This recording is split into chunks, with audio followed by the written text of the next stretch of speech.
Hello students, आज के lecture में हम सॉल्यूशन चैप्टर का थर्ड लेक्चर लेकर के आए हैं और उसमें एक कोलिगेटिव प्रॉपर्टी को पूरा करेंगे। उस कोलिगेटिव प्रॉपर्टी का नाम है elevation in boiling point. Boiling point में कैसे एलिवेशन होता है, क्या बॉइलिंग पॉइंट में ये एलिवेशन होता है तो कितना एलिवेशन होता है, सोल्यूट डिसॉल्व करने के बाद एलिवेशन क्यों होता है, तो इस बारे में बात करेंगे। कोलिगेटिव प्रॉपर्टी बोर्ड के पॉइंट ऑफ व्यू से वेरी इंपॉर्टेंट है। न्यूमेरिकल आता है कि कोलिगेटिव प्रॉपर्टी क्या होगी, या इसमें एलिवेशन इन बॉइलिंग पॉइंट में इबुलियोस्कोपिक कांस्टेंट के बारे में पूछा जाता है, इसको डिफाइन किया जाता है। तो आइए हम स्टार्ट करते हैं अपना टॉपिक का नाम है एलिवेशन इन बॉइलिंग पॉइंट। तो हम elevation in boiling point start कर रहे हैं। तो टॉपिक है हमारा एलिवेशन इन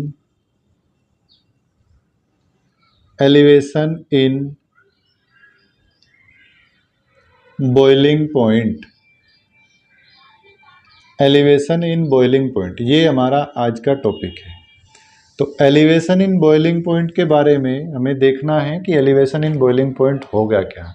तो एलिवेशन इन बॉइलिंग पॉइंट जानने से पहले हमने टॉपिक को पता करना है कि बॉइलिंग पॉइंट क्या होता है।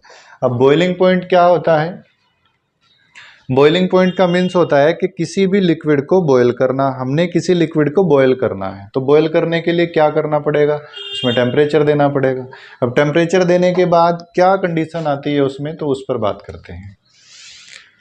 तो हमें देखना है कि जी बॉइलिंग पॉइंट क्या होता है। हमारा पॉइंट क्या है कि हमें बताना है बॉइलिंग पॉइंट क्या है।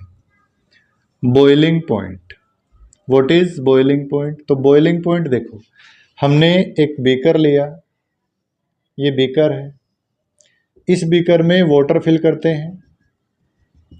वाटर फिल करने के बाद हमने इसको कवर कर दिया ऊपर से।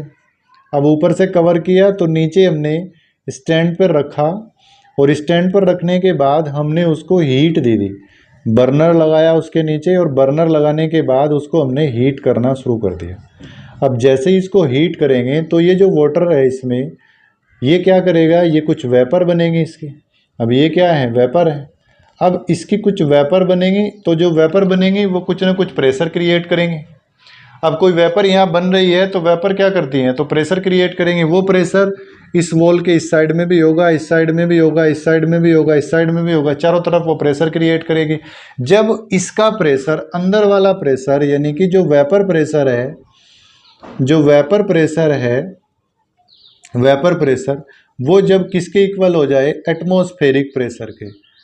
एटमॉस्फेरिक प्रेशर, जब वो एटमॉस्फेरिक प्रेशर के इक्वल हो जाएगा तब उसे क्या बोलते हैं, उसे बोलते हैं बॉइलिंग पॉइंट। यानी कि तब वो बॉयल होगा जब उसका वेपर प्रेशर एटमॉस्फेरिक प्रेशर के इक्वल हो जाता है। अब हमने क्या देखना है कि बॉइलिंग पॉइंट क्या होता है। तो बॉइलिंग पॉइंट क्या होगा कि एक ऐसा टेम्परेचर जिस पर किसी लिक्विड का वेपर प्रेशर एटमॉस्फेरिक प्रेशर के इक्वल हो जाता है, तो उसे क्या बोलते हैं, हम उसे बोलते हैं बॉइलिंग पॉइंट। तो ये हम डेफिनेशन लिख लेते हैं। डेफिनेशन क्या लिखेंगे कि बॉइलिंग पॉइंट की डेफिनेशन लिखते हैं कि the temperature at which the vapor pressure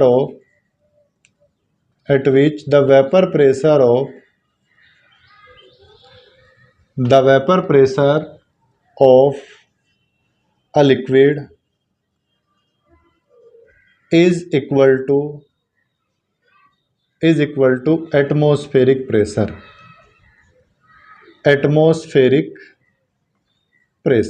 यानी कि जब उसका प्रेशर एटमॉस्फेरिक प्रेशर के इक्वल हो जाएगा तब क्या होगा, तब वो बॉयल होना शुरू हो जाएगा। तो हमने एक छोटे से पॉइंट पर बात की, उस पॉइंट का नाम क्या है, बॉइलिंग पॉइंट। एलिवेशन का मीन्स होता है बॉइलिंग पॉइंट में इंक्रीज होना। बॉइलिंग पॉइंट को इंक्रीज करते हैं तो उसे बोलते हैं एलिवेशन, बढ़ना। अब बात पहले क्या थी कि हमने बॉइलिंग पॉइंट पता हो, तो बॉइलिंग पॉइंट का मीन्स होता है कि एक ऐसा टेम्परेचर जिस पे कोई लिक्विड, किसी लिक्विड का वेपर प्रेशर एटमॉस्फेरिक प्रेशर के इक्वल हो जाए, तो उसे क्या बोलते हैं, हम उसे बोलते हैं बॉइलिंग पॉइंट। अब हमारा है एलिवेशन इन बॉइलिंग पॉइंट। तो एलिवेशन इन बॉइलिंग पॉइंट क्या होता है, एलिवेशन इन बॉइलिंग पॉइंट का मीन्स होगा कि किस तरह से बॉइलिंग पॉइंट इंक्रीज होता है। तो आइए इस पर बात कर लेते हैं। हमने क्या किया, एक कंटेनर लिया था, वही वाला कंटेनर वापस चल रहे हैं, अब उस कंटेनर को लेने के बाद हमने इसमें लिक्विड फिल कर लिया। लिक्विड सपोज हमने क्या किया, वाटर किया। तो वाटर जैसे इसमें हमने फिल किया और फिर हमने इसको हीट करना शुरू कर दिया। तो हीट करने के बाद हमें ये पता है कि ये कुछ वेपर बनाएंगे, वेपर प्रेशर क्रिएट करेंगे, और जैसे ही वेपर प्रेशर क्रिएट करेंगे तो उनका वेपर प्रेशर कितना होना चाहिए, एटमॉस्फेयर के इक्वल होना चाहिए, तो वो बॉयल हो जाएगा। लेकिन अब क्या हो रहा है, सपोज कि वाटर का जो बॉइलिंग पॉइंट होता है वो कितना होता है, 100 डिग्री सेल्सियस। यानी कि 100 डिग्री सेल्सियस पर इसकी वेपर प्रेशर एटमॉस्फेरिक प्रेशर के इक्वल हो जाती है। अब हम क्या कर रहे हैं कि जो वाटर है हमारा, वाटर हम लिख रहे हैं प्योर वाटर, उस प्योर वाटर का जो बॉइलिंग पॉइंट है वो कितना है, 100 डिग्री सेल्सियस। अब हमने क्या किया, इसमें नॉन वोलेटाइल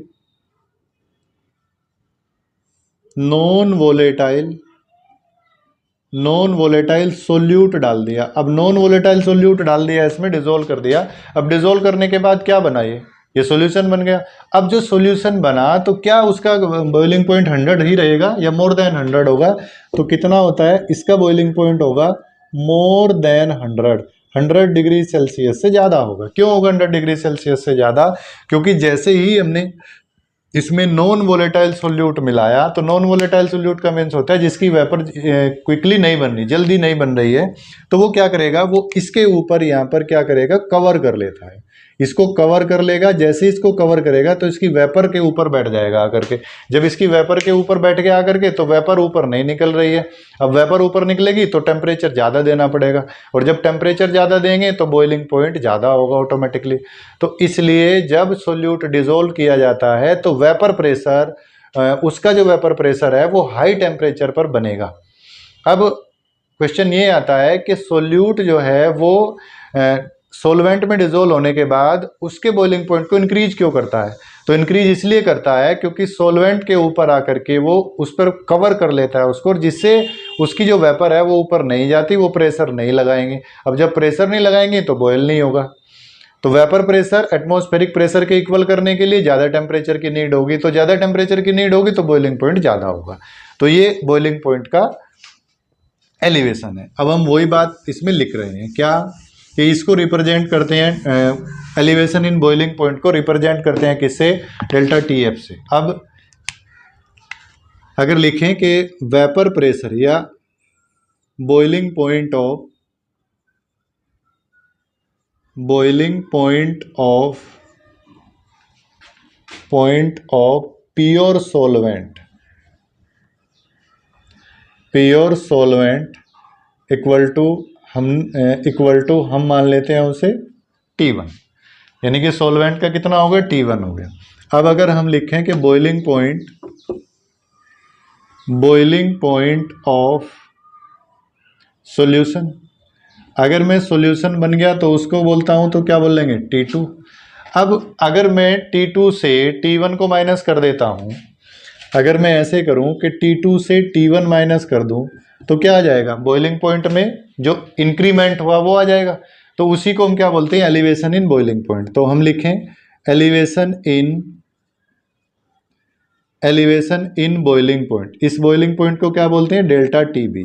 तो डेल्टा टीबी बोलते हैं। तो डेल्टा टीबी इक्वल टू क्या हो जाएगा, T2 माइनस T1, यानी कि डेल्टा टीबी अलग लिख देते हैं, क्या आ जाएगा, T2 माइनस T1 आ जाएगा। ये क्या होगा हमारा, इसको हम क्या बोलते हैं, एलिवेशन इन बॉइलिंग पॉइंट। अब बात क्या आती है कि एलिवेशन इन बॉइलिंग पॉइंट क्या है। एलिवेशन इन बॉइलिंग पॉइंट है हमारा कोलिगेटिव प्रॉपर्टी। कोलिगेटिव प्रॉपर्टी कौन सी प्रॉपर्टी होती है, कोलिगेटिव प्रॉपर्टी होती है कि एक ऐसी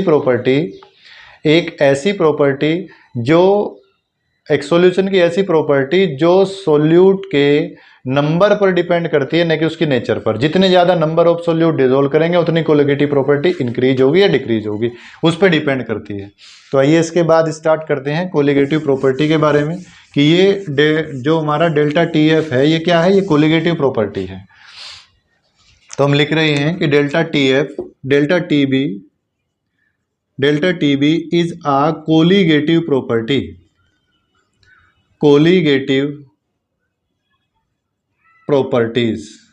अब ये कोलिगेटिव प्रॉपर्टीज है, तो क्या करेगी, नंबर ऑफ मोल्स किसके, सोल्यूट के, उस पर डिपेंड करेगी। तो जब नंबर ऑफ सोल्यूट पर डिपेंड करेगी तो मैं क्या लिख सकता हूं कि delta T B equal to delta T B directly proportional to molality, directly proportional to molality. अब मोलैलिटी डेल्टा टी बी, अब हमने क्या करना, प्रोपोर्शनलिटी हटानी है तो कोई कांस्टेंट लगाएंगे। अब किसके लिए पढ़ रहे हैं, बॉइलिंग पॉइंट के लिए, तो क्या कर लेंगे, के बी इंटू मोलैलिटी। और के बी क्या है, वेयर के बी इक्वल टू है हमारा मोलल एलिवेशन कांस्टेंट, ये है मोलल एलिवेशन कांस्टेंट। और इसी का एक और नाम भी होता है जो एग्जाम में पूछा जाता है कि इसका क्या नाम होता है, उसे बोलते हैं इब्यूलोस्कोपिक। क्या नाम होता है, इब्यूलोस्कोपिक। इसी को क्या बोलते हैं, इबुलियोस्कोपिक कांस्टेंट। ये इंपॉर्टेंट है, पूछा जाता है इबुलियोस्कोपिक कांस्टेंट किसे कहते हैं, इसको डिफाइन करना है। तो हमें इबुलियोस्कोपिक कांस्टेंट को भी डिफाइन करना आना चाहिए कि क्या होता है। अभी हम इसे डिफाइन करते हैं। तो देखिए डिफाइन करने के लिए हमें क्या करना पड़ेगा।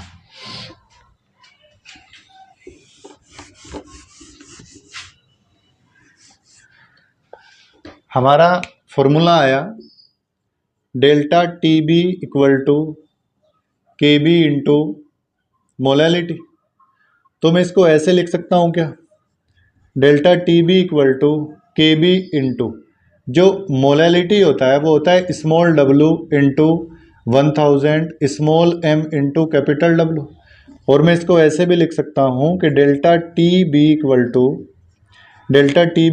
To K B into N into 1000 upon capital W. और एन क्या है, number of moles of solute. यहाँ एन क्या है, एन इक्वल टू है number of moles of solute, ये सोल्यूट के मोल्स हैं। अब हम चाह रहे हैं कि हमने इसको डिफाइन करना है, क्योंकि आपसे पूछ लिया इबुलियोस्कोपिक कांस्टेंट किसे कहते हैं, what is इबुलियोस्कोपिक constant.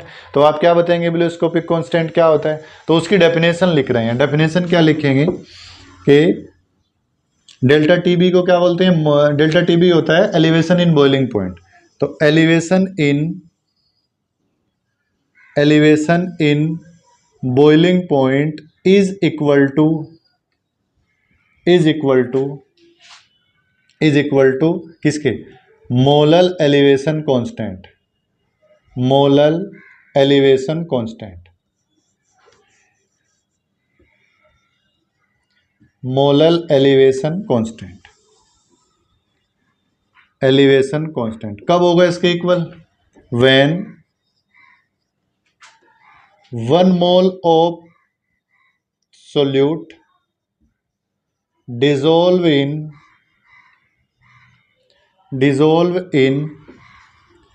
1000 gram of solvent. जैसे ही 1000 ग्राम सॉल्वेंट में इसको मिलाएंगे, देखिए कैसे, delta T B equal to क्या आएगा, के बी इंटू एन कितना लिया 1 मोल 1000, नीचे सॉल्वेंट का कितना है 1000, 1000 से 1000 कटेगा तो delta T B equal to क्या आ जाएगा, के बी के इक्वल आ जाएगा। तो जब ये के बी के इक्वल आ जाएगा तो हमें क्या पता चल गया कि डेल्टा टी बी के बी के इक्वल कब होता है, जब 1 मोल सोल्यूट को डिजोल्व किया गया 1000 ऑफ सोलवेंट में, तब ये डिजोल्व किया गया, तब जा करके ये आया। तो आज हमने इस लेक्चर में एलिवेशन इन बॉइलिंग पॉइंट बताया। एलिवेशन इन बॉइलिंग पॉइंट से पहले बॉइलिंग पॉइंट क्या होता है, बॉइलिंग पॉइंट का मीन्स होता है कि हमने किसी भी लिक्विड का वेपर प्रेशर एटमॉस्फेरिक प्रेशर के इक्वल करने के लिए जो टेम्परेचर की रिक्वायरमेंट होती है उसे बोलते हैं बॉइलिंग पॉइंट। अब एलिवेशन इन बॉइलिंग पॉइंट क्या होता है कि एलिवेशन का मीन्स होता है कि दो सोल्यूट और सोलवेंट है, उनके बीच में जो टेम्परेचर का डिफरेंस आया उसे बोलते हैं एलिवेशन इन बॉइलिंग पॉइंट। अब एलिवेशन इन बॉइलिंग पॉइंट को रिप्रेजेंट करते हैं कहीं से, डेल्टा टी बी से। अब डेल्टा टी बी किसके डायरेक्टली प्रोपोर्शनल टू होता है, मोलैलिटी के, क्योंकि कोलिगेटिव प्रॉपर्टी है। अब कोलिगेटिव प्रॉपर्टी होने की वजह से नंबर ऑफ मोल्स पे डिपेंड करेगी सोलवेंट के। अब सोल्यूट के नंबर ऑफ मोल्स पे डिपेंड किया तो हमने क्या किया, एक फॉर्मूला बनाया। उस फॉर्मूले को क्या बोलते हैं, डेल्टा टी बी के बी एन और 1000 अपॉन बी। इसी के बेसिस पर हमने न्यूमेरिकल करना है। अब आगे हम न्यूमेरिकल का पोर्शन नेक्स्ट लेक्चर में कल करेंगे। तब तक आप इसको रिवाइज करिए, पढ़ते रहिए। Thank you.